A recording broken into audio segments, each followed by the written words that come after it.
расын айту керек. Анау Абзал Құшпан дейтін адвокат бар, сол комиссия жұмыс жасап жатыр. Айман Омарова дейтін. Олар сосын шығады да біз бостандыққа шығардық деп әңгіме айтады. Ал шын мәнінде олардың еңбегі емес ол билік тарапынан құрылған комиссия комитет. Мысалға Айман Омарова тікелей Тоқаевпенен жақын адам.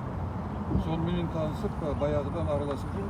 Сосын Тоқаев өзі оны жарнамалап айтты, мінекей Айман Омарова тәуелсіз комиссия жұмыс істейді. Қалай ол Тоқаевтың тарапынан жұмыс істейтін адам тәуелсіз? Сосын анау Абзал Құшпанды, ол да сол өздеріңіз білесіз мемлекеттік хатшы қазір, Ерлан Карин. Сонымен тікелей жолығып отырып, соның рұқсатыменен, соның түскен керектесі ұйымдастыруменен жасалған комиссияның басшысы. Сөйтіп жүреді де, олар халықты адастырып. Сол кімнің Абзал Құшпан жөнінде біз тікелей эфир жасағанбыз. Оның жасаған келеңсіз әрекеттерін әшкереледі. Аға, жалпы қазіргі таңда сіздер енді Шымкент қаласынан губернаторлығын бұрып отырсыздар, иә? Осы кісілердің енді ақпараттарына сүйене отырып, әрі қарай әрекеттеріміз қандай болмақ? Біздің әрекеттеріміз біріншіден енді осылай қазір атарылтып жүрміз ғой.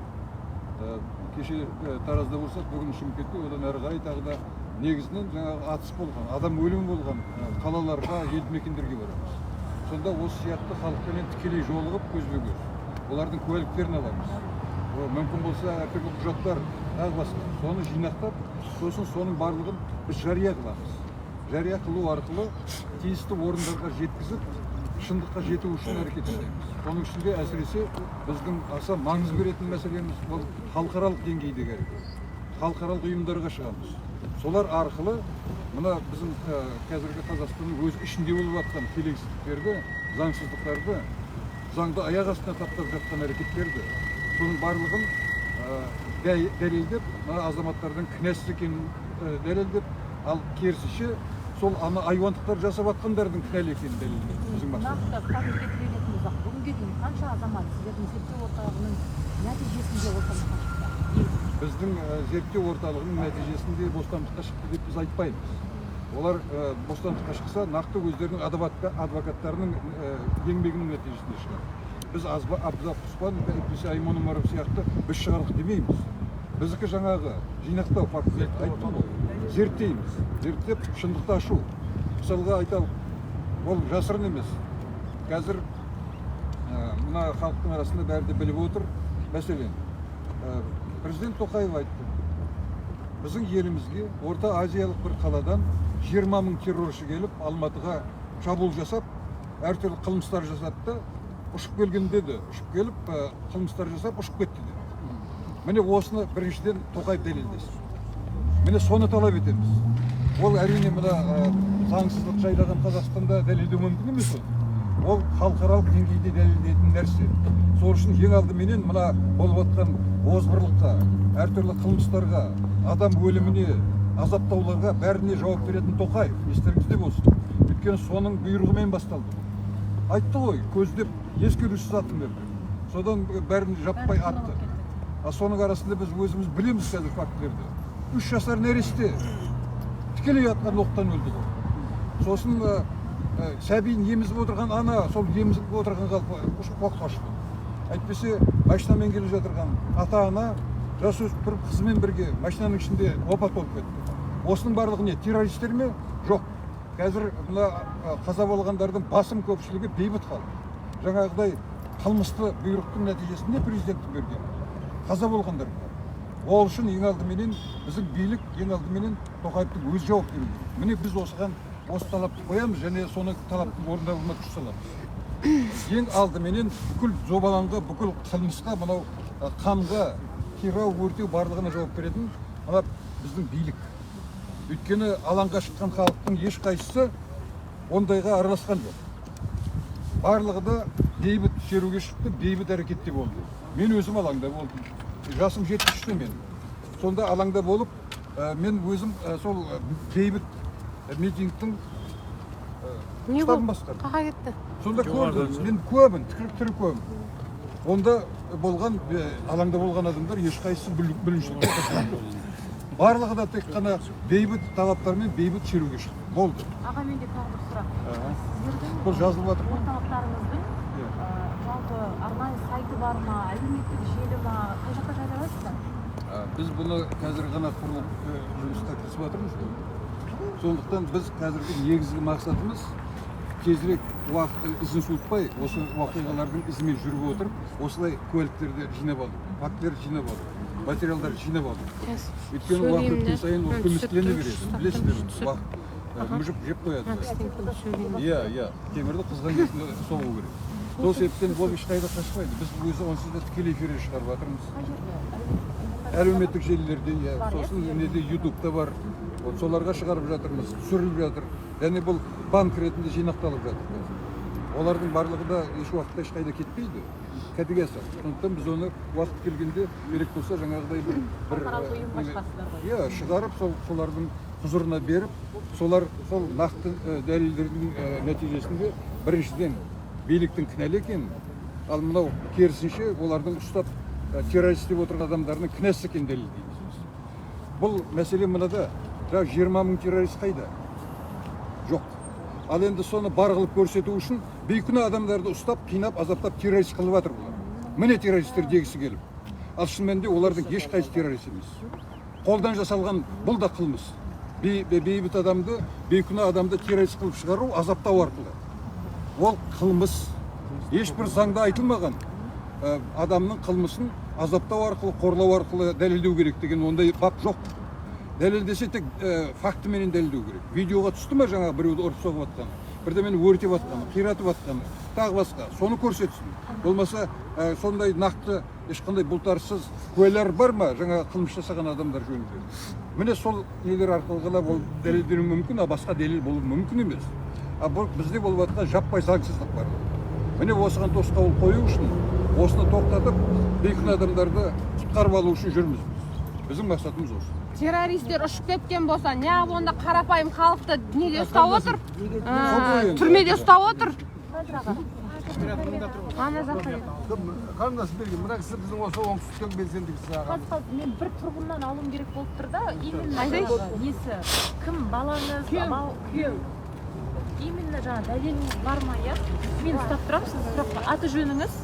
Менің аты жөнім Сатпаева Ардақ, Қайрат Сұлтанбектің келіншегім. Қазір күйеуім түрмеде, СИЗОда. 2 ай санкция жарияланған, 2 ай СИЗОда болады деді, Сәуледегі түрмеде. Оған жауып отыр. 4 күні Полос микрорайонына барып, адамдарды жинап, әкімшілікке барып,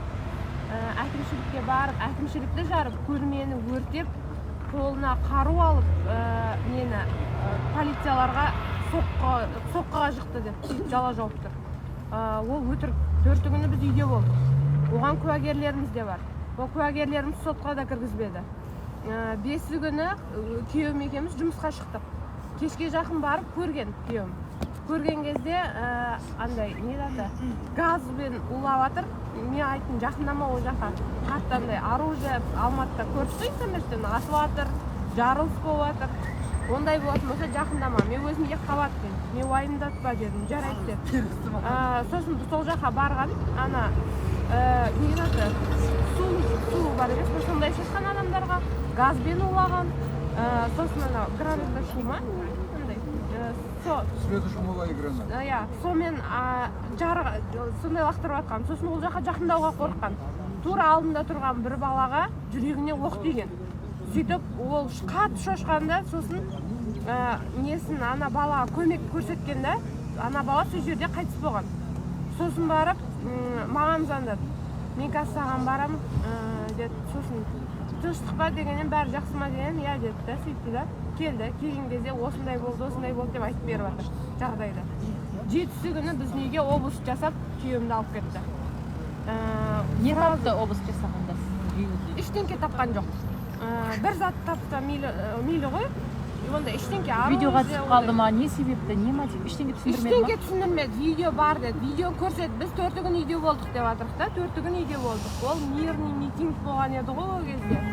Ол әркім өз құқығын айтуға құқылы. Ол конституцияда бар да олшы. Соған өз позициямды айттым, өз ойымды айттым, бірақ мен ондай жарып, ондай ештеңке істеген жоқпын деді. Бардым, алдымдағы бала өлді, қайттым деді.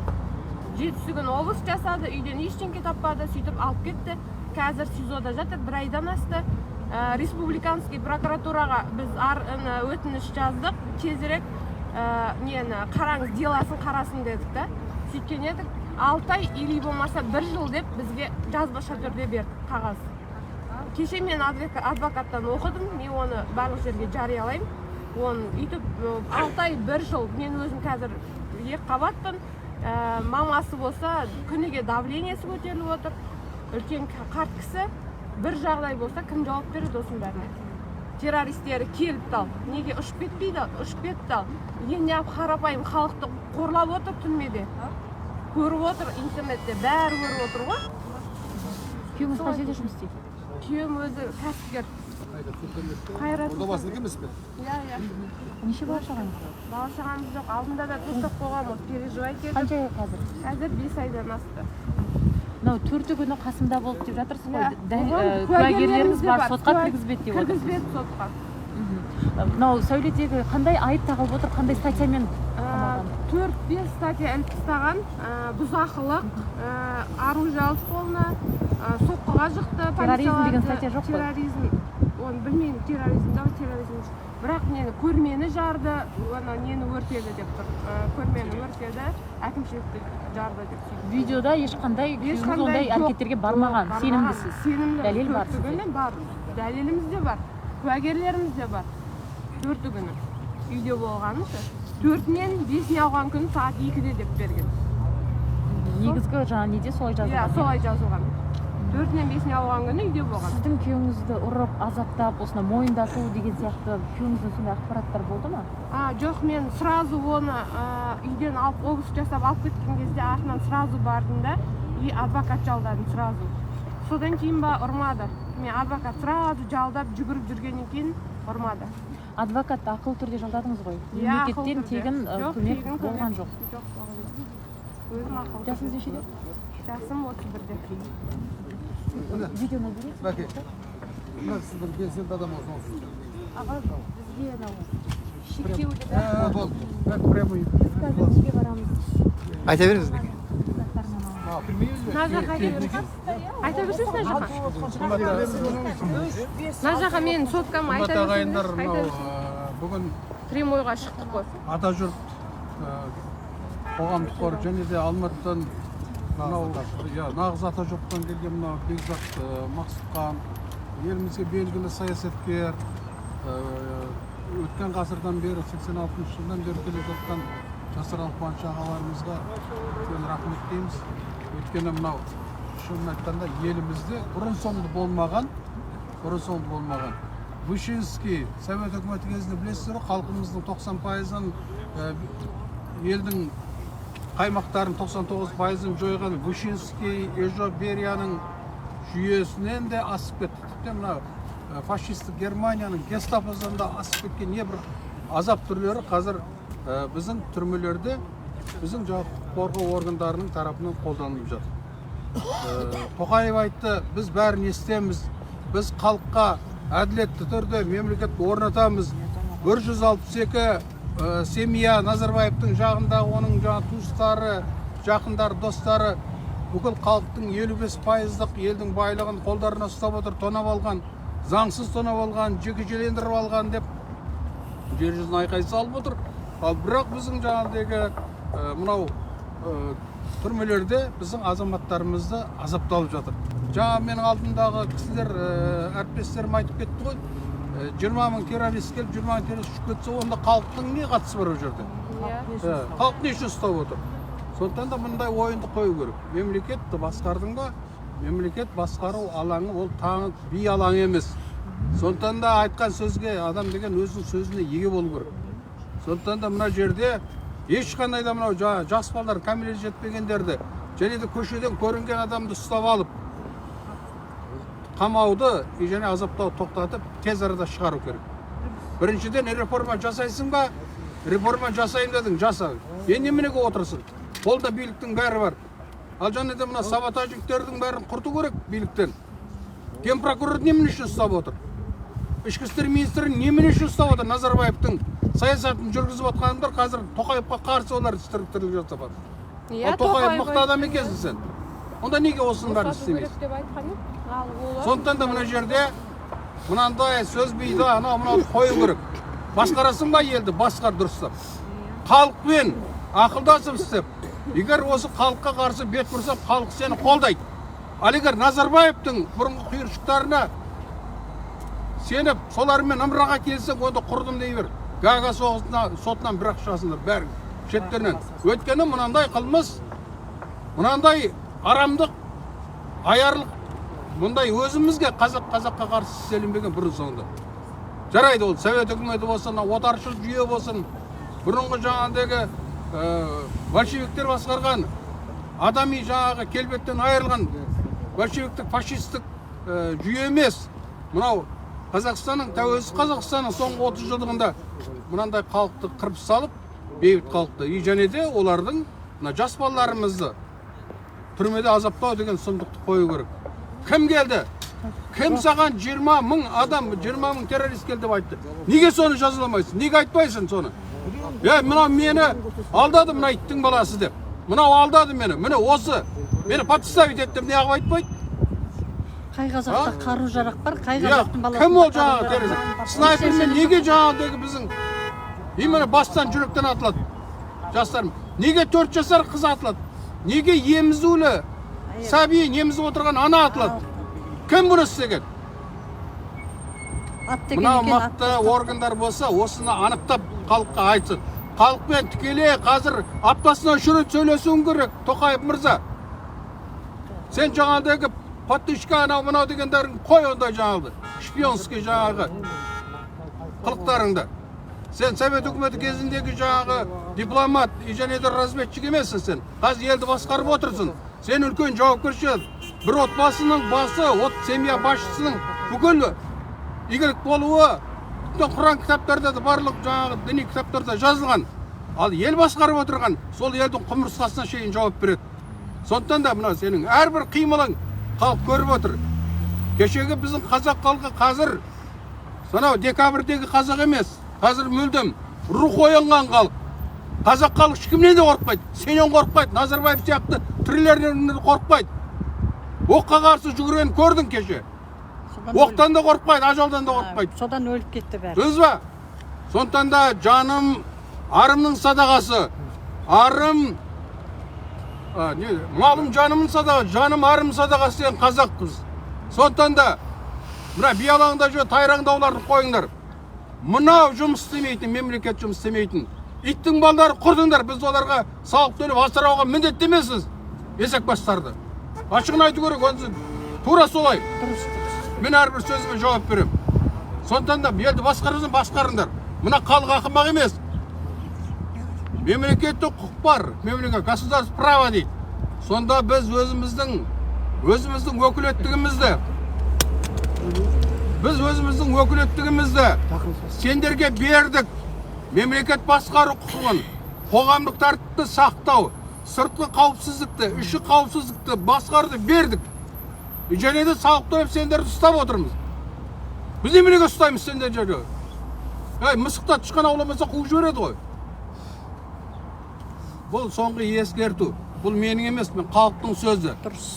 Біз киелі Қазығұртта отырмыз Шымкентте. Көпшіліктің ойындағының бәрін мен айтып отырмын. Мен қарапайым қазақтың баласымын. Қазір 35 жыл болды осы жүйемен соғысып келе жатқаныма.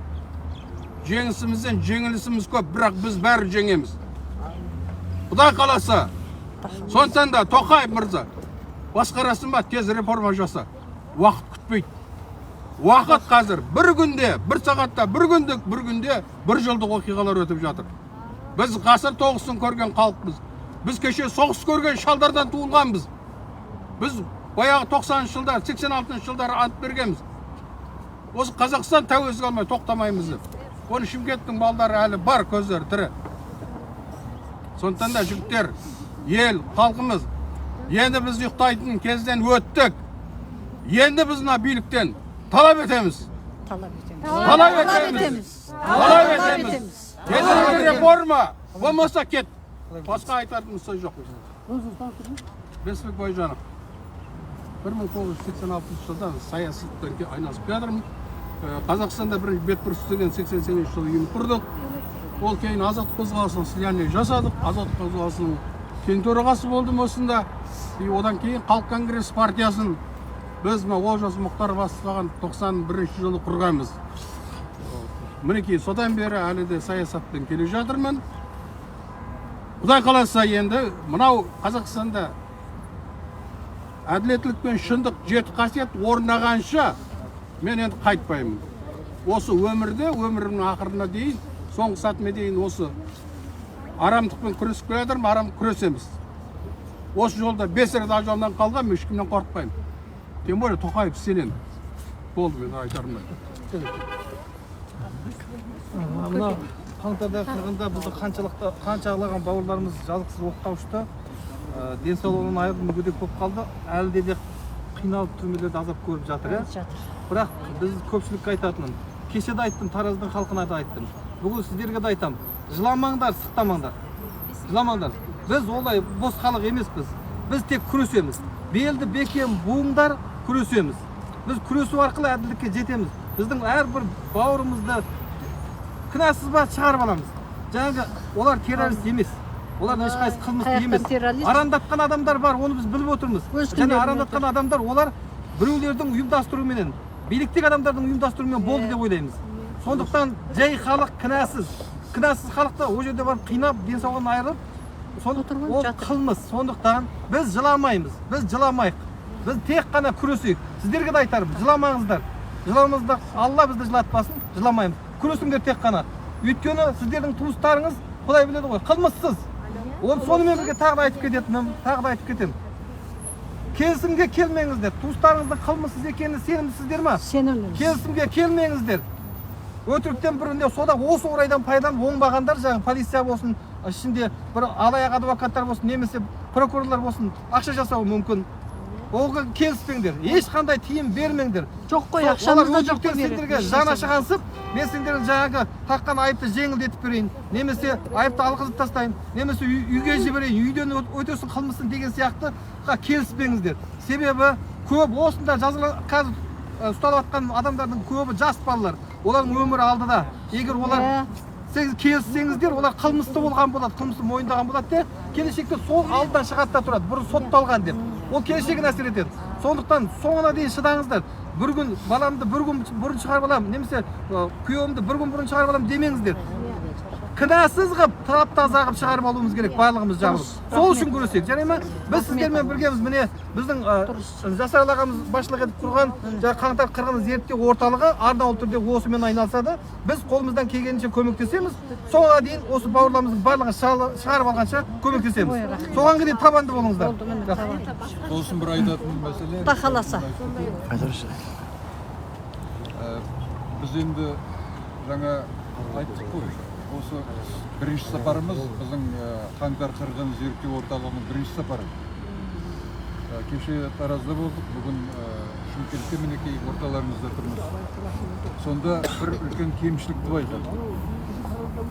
Мына қазір қамауда отырғандар, азапталып жатқандар жөнінде куәліктер айтып жатсыздар, беріп жатсыздар. Ал бірақ Таразда да, Шымкентте де жақындары, туыстар қаза болғандары ешқандай куәлік бермейді. Ол дұрыс емес. Жасыруға болмайды. Сіздер айтпасаңыздар кімдер айтады? Ол мені таңғалдырды. Кейбіреулер айтатын көрінеді, енді ол өлетін бала өлді, енді оны не істейміз деген сияқты. Болмайды. Әр тіптен ақыр аяғы бір мал өлсе де оның соңы болмайды. Сол сияқты, сол ешқайсыңызда бұғып қалмаңыздар. Жақындарыңыз болса, туыстары қаза болған балалары бола ма, әлде ересектер бола ма, айырмашылығы жоқ. Әйтеуір адам баласы қаза болса, олар жөнінде де куәліктер керек бізге. Қай уақытта қалай қаза болды, неден қаза болды. Өйткені қазір мысалға биліктің жариялап отырғаны 227 адам деді. Ал бір қызығы, сол 227 адамның біреуінің де атын атамады. Ол қалай сонда? Неге атамайды? Өйткені олар жасырып отыр барлығы. Өтірік ашылып қалады. Біріншіден 227 емес, естеріңізде болсын. Ол мына недегі Жаңаөзенде сияқты, онда да 16 адам деді ғой. Ал шын мәнінде 17 артынан шамалап өзгерткені. Ал шын мәнінде ол жақта да әртүрлі куәліктер бойынша бір куәлікте 73 адам қайтыс болған. Екіншісінде 200-ге жуық адам қайтыс болған. Ал мына биліктің көрсететіні ылғи сондай, әлгіндей азайтып, пәленбай рет азайтып көрсетіп. Бейне бір адам өмірі түкке тұрмайтын сияқты. Ал қазіргі жағдайда да солай. 227 ол бер жағы ғана. Және ататалмағаннан кейін бұл жерде әр уақытта күмән тұрады ғой. Кімдер олар? Неге айтпайсыңдар? Тізімдеріңіз бар болса, әрқайсының аты жөні бар емес пе? Туған жылы тағы басқа мәліметтері. Соны неге мәлімдемейсіңдер дегенде олар үнсіз, айтпайды. Сондықтан осының орнын толтыру үшін жүрміз, біздің мақсатымыз. Анықтау, нақты адам өлімдерін. Өйткені бізге ең маңыздысы қай ел болса да, қай мемлекет болса да, ең үлкен байлығы ол адам. Адамның өмірі ең қымбат нәрсе. Адамның денсаулығы. Демек, бәрі адамға тіреледі. Сол себептен менің өтінішім, сондай жаңағы өздеріңіз білсеңіздер, жақындарыңыз болса, туыстарыңыз қаза болғандары болса, олар да бізге куәлік берсін, біз өтінеміз. Ол біз үшін жеке, бізге ғана керек емес қой ол. Өздері үшін керек. Анау баласының сұрауы болу керек. Баласы бейне бір сол өлді, кетті, сонымен бәрі бітті болмау керек қой. Ол әншейін ғана бір құлап қалып өлген жоқ, оны өлтірді ғой. Сол себептен де ол мынау масқара жағдай қазіргі биліктен жасап отырған. Жаңа Леспек айтқандай, бұл деген қазақтың тарихында өте сирек болған жағдай. Өз азаматтарын осылай президенттік бұйрығыменен көздеп ескертусіз ат деген бұйрықпен шетінен пұтырлатып атып, бала демей, шаға демей, әйел демей, шал демей, барлығын қаншама мінекей таза болды. Соның барлығын айқындамай, біздің өзіміздің арымыз таза болмайды. Ол болмайтын нәрсе. Бәрінің де сұрау болу керек, сондықтан біз сол үшін жүрміз. Мен де мысалға басқамызда ешқандай еріккеннен жүрген жоқпыз ғой, түсінесіздер ғой. Толып жатқан біздің де шаруаларымыз. Бірақ та бізге ең керегі қазір мына қаңтар шындығын ашу. Қаңтар шындығы бұл бүкіл халықтың, бүкіл тарихымыздың шындығы бұл. Соны ашпаса біздің тынышымыз болмайды. Мынау қаза болғандардың барлығының аруағы бар емес па? Аруақтың алдында қылмыс болады, егер біз тірі жасамасақ осының бәрі. Сонда қайталап айтамын. Қаза болғандардың туыстары да қорықпаңыздар, жасырынбаңыздар, айтыңыздар. Өздеріңізге келіп сұрап тұрған кезде айтыңыздар. Әйтпесе сіздер іздеп жүріп айтуларыңыз керек қой. Міне менің баламды осындай жерде өлтірді, міне осыған бізге көмектесіңіздер, осының жазасын, өлтіргендердің жазасын беруге деп. Бізге өздері іздеп келу керек. Біз сіздер іздеп келген кезде осыған келіп бізге көмектесіңіздер, соны анықтауға. Өздеріңіз үшін қайталап айтамын. Осы мәселенің барлығы да бұл ұсақ түйек емес. Бұл бәріміздің ортақ ісіміз. Осыған жұмылып кіріспесек, онда күрес баянды болмайды. Күрес баянды болу үшін барлығымыз бүкіл халық болып бірігіп жұмыс істеуіміз керек. Түсінікті ғой? Түсінікті. Осыны жеткізіңіздер.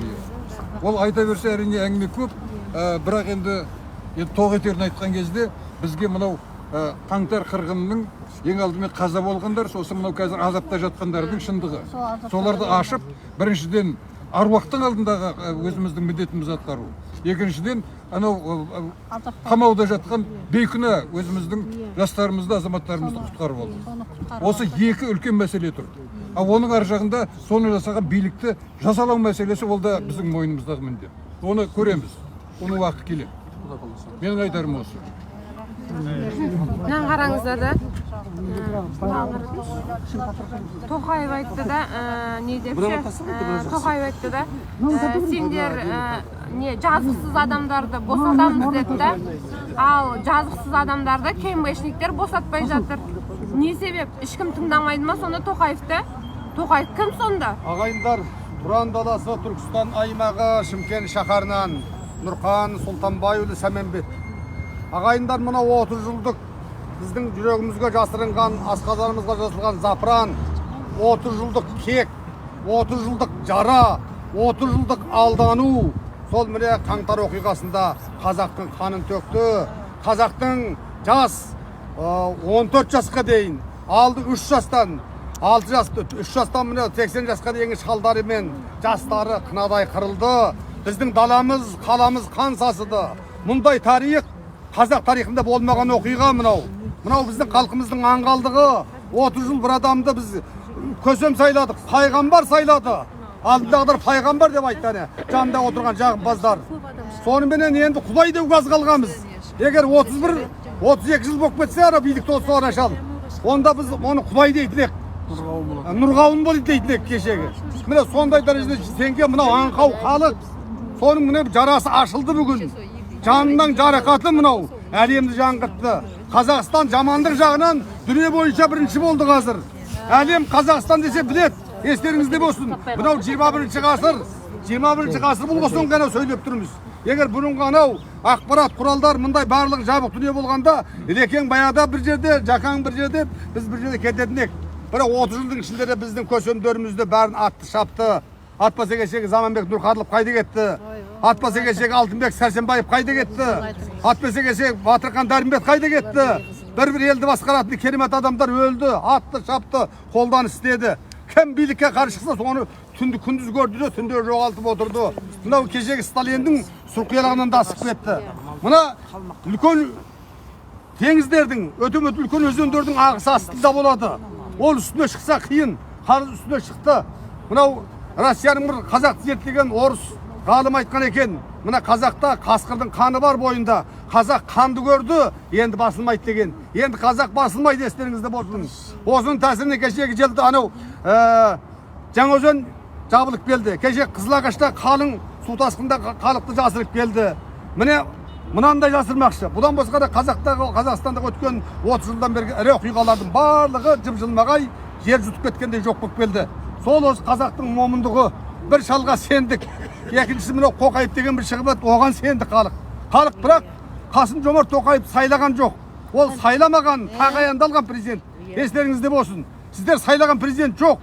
Сіздер сайлайсыздар, Алла қаласа. Осы оқиғаның бәрі аяқталғаннан кейін Қазақстан өзінің президентін бе, болмаса парламенттік жүйесін бе, болмаса жаңағы қалалық, аудандық, облыстық парламенттің мүшелерін бе, әкімдерін бе халық өзі сайлайды.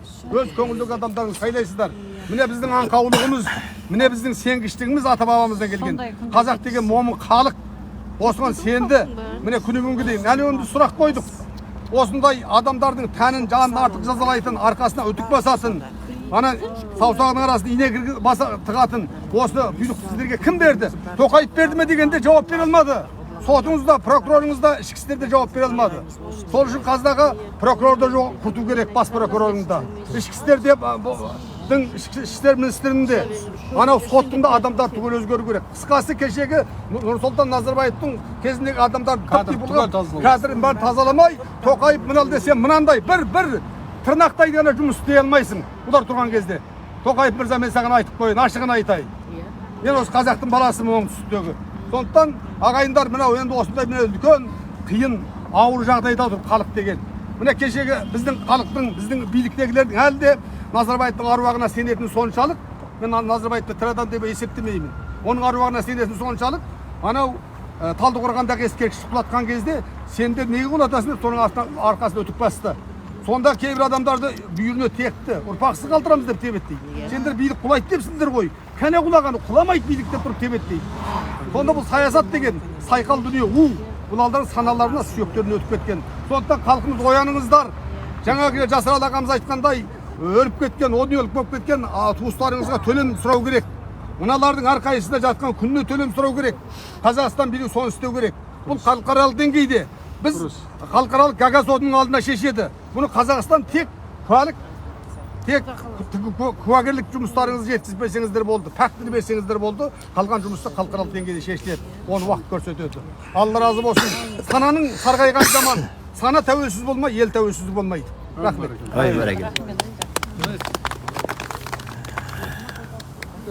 Дұрыс. Адам қаны су емес, суында сұрауы бар ағай. Ал енді мына жерде анау депутаттар. Оларға барып оларды да сөйлеп